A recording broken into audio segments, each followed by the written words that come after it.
మంత్రి జూపల్లి కృష్ణారావు మాట్లాడుతున్నారు. ఇప్పుడు అలా చూద్దాం. దానికి సంబంధించి అసలు హాలోగ్రామ్ సంబంధించి ఎవరు చేసిండ్రు? గత ప్రభుత్వం 10 సంవత్సరాల పాటు గత ప్రభుత్వం 10 సంవత్సరాల పాటు అసలు టెండరే లేకుండా ఒక్కడికి ఇచ్చుకుంటూ పోయారు.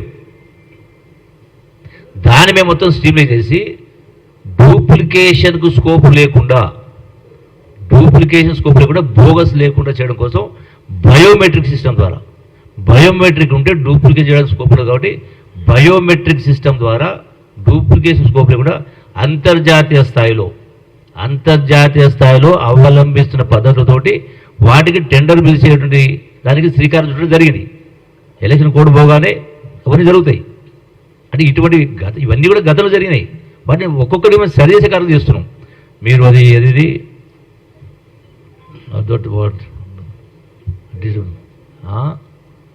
టానిక్ అన్నారు, ట్యాక్స్ ఏమించారు, దాన్ని సరి చేసినాం కదా. లిక్కర్ ఫ్యాక్టరీస్లో అన్ని చోట్ల సీసీ కెమెరాలు పెట్టించినాం కదా. హాలోగ్రామ్ సంబంధించి వాళ్ళు 10 సంవత్సరాలు ఒకే పద్ధతిలో టెండర్ పిలవకుండా చేయడం జరిగింది. దాన్ని క్యాన్సిల్ చేస్తూ ఫ్రెష్గా టెండర్ పిలుస్తూ అది కూడా బయోమెట్రిక్ సిస్టమ్ ద్వారా మళ్ళీ స్కోపే లేకుండా. అంతేకాదు ఈవెన్ బాటిల్స్ ఎక్కడ ఉన్నా దానికి వెరిఫికేషన్ పద్ధతిలో సీసీ కెమెరా పెట్టించే ప్రయత్నం కూడా చేస్తా ఉన్నాం. నెక్స్ట్ అది కూడా చేస్తాం.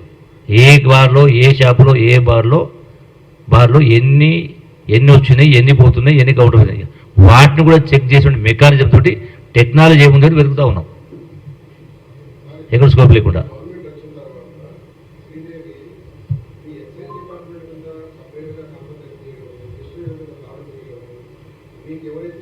క్వశ్చన్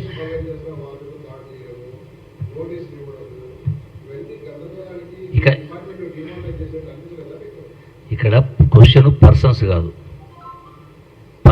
డిపార్ట్మెంట్ ఎవరి డ్యూటీ వాళ్ళు చేస్తారు. అది that's all internal, both department internal. గవర్నమెంట్కి నష్టం వచ్చే కార్యక్రమం కాదు, ప్రభుత్వానికి నష్టం వచ్చే.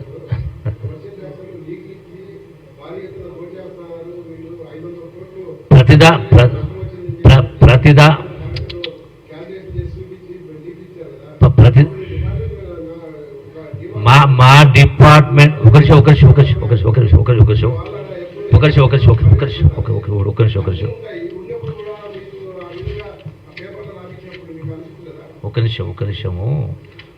ఎప్పుడు అనిపిస్తుంది మేము ఎప్పుడైతే ట్రాన్స్పరెంట్గా ఉన్నప్పుడు, ఒక మాట వినమ్మా ఒక నిమిషం. ఇటువంటి రాతలు రాస్తారు, ఇప్పుడు చూపిస్తుంది రాతలు, ఇప్పుడే నమస్తే చూసి ఇది రాసినంత మాత్రాన మా ప్రతిభ కదా. ఎవరి ప్రతిష్ట పోతుంది? తప్పుడు స్టేట్మెంట్లు ఎవరిచ్చినా, అది వ్యక్తులైనా, సంస్థలైనా, డిపార్ట్మెంట్ అయినా, పీరియడ్ ఎవరైనా, ప్రిన్సిపల్ అన్నిటికీ ఒకటే ఉంటుంది. ఒకరు బతకబారదు కాదు. ఒక పీరియడ్ ఆఫ్ టైంలో వాళ్ళ ప్రతిష్ట పోతుంది. తప్పుడు పద్ధతి ద్వారా, బ్లాక్మెయిలింగ్ ద్వారా ఒకరి ప్రతిష్ట దెబ్బతీయాలని ఆలోచన చేస్తే తాత్కాలికంగా అనిపించవచ్చు, కానీ దీర్ఘకాలికంగా వాళ్ళ క్రెడిబిలిటీ పోతుంది. అది వ్యక్తులైనా, సంస్థలైనా, పేపర్లైనా. ఎందుకు డిమార్లు ఎందుకు అవుతారు, ఎప్పుడైతారు? ఒక మాట ఇది రాసిండ్రు, నేను డిమార్లు కానీ as long as I'm straight, ఇది ఎనీథింగ్, ఇదే కాదు ఎనీథింగ్. ఎందుకు డిమార్లు అవుతారు? కాన్ఫిడెన్స్ లేనో డిమార్లు అవుతాడు, పట్టుదల లేనో డిమార్లు అవుతాడు.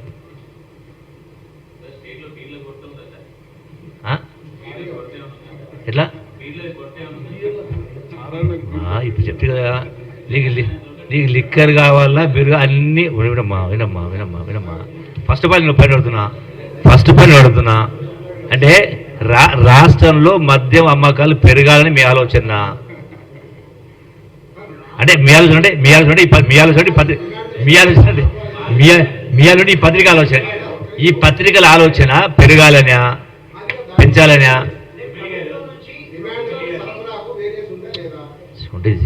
స్పష్టంగా చెప్పిన దీనిలో దాపరికం లేదు. ఒక మాట చెప్తున్నా, వినండి, దాపరికం లేదు. పేమెంట్స్కి సంబంధించి ఈ రోజున రాష్ట్రంలో ఒక మాట రాష్ట్రంలో గత గత ప్రభుత్వం 40,000 కోట్ల రూపాయలు అన్ని డిపార్ట్మెంట్ల పైన బాకీలు ఉన్నాయి. 40,000 కోట్ల రూపాయలు పెండింగ్ పెట్టి ఒక్కొక్కటి పేమెంట్ చేసుకుంటారు. దానిలో ఎక్సైజ్ కూడా 1 ఆఫ్ ఇట్. దానిలో ఈ ప్రభుత్వం వచ్చిన తర్వాత 2,300 కోట్ల రూపాయలు పేమెంట్ చేయడం జరిగింది. ఇంకా బకాయిలు ఉన్నాయి, లెవెల్ ఇంకా ఉన్నాయి. సో ఎట్లయితే ఆ రాష్ట్ర ఆర్థిక పరిస్థితి ఫైనాన్స్ డిపార్ట్మెంట్ పెరుగుతూ ఉంటే ఒకటి చేసుకుంటూ పోతారు. సో ఆ ప్రాసెస్లో ఎవరికైనా ఇబ్బంది రావచ్చు, కానీ రాష్ట్రానికి వచ్చినటువంటి నష్టం లేదు. రాష్ట్రానికి వచ్చిన నష్టం లేదు. అది రాష్ట్ర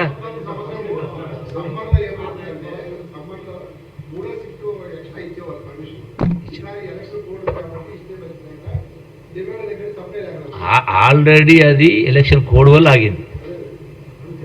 ఫైల్ పాస్ అయిపోయింది. ఎప్పుడో ఫైల్ పాస్ అయిపోయింది. ఇప్పుడు మరి చూస్తే కదా మేము రాసినాం. అదే మేము ఒకటి ఇప్పుడు ఒక మాట